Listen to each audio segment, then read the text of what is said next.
in nome dell'antifascismo è stato ammazzato anche Biagi in Italia. In nome dell'antifascismo è stato ammazzato Biagi. Le Brigate Rosse in Italia hanno ammazzato in nome dell'antifascismo.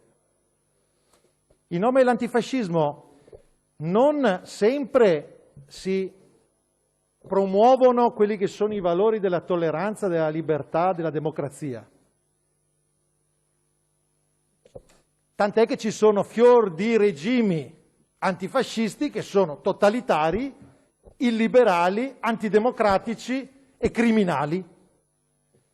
E quindi non è che di per sé la patente antifascista significhi salvaguardia rispetto ai mali, no?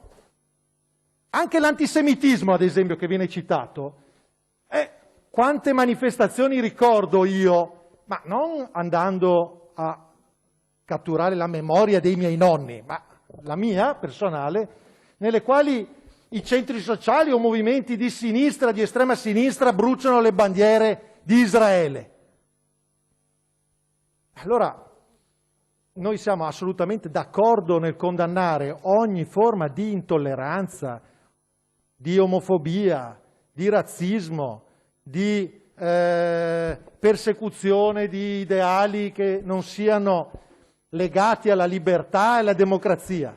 Ma che questo significhi definire tutto questo nella parola o contenere tutto questo nella parola antifascismo è una falsità storica, non solo storica ma anche nel nostro contemporaneo non corrisponde al vero.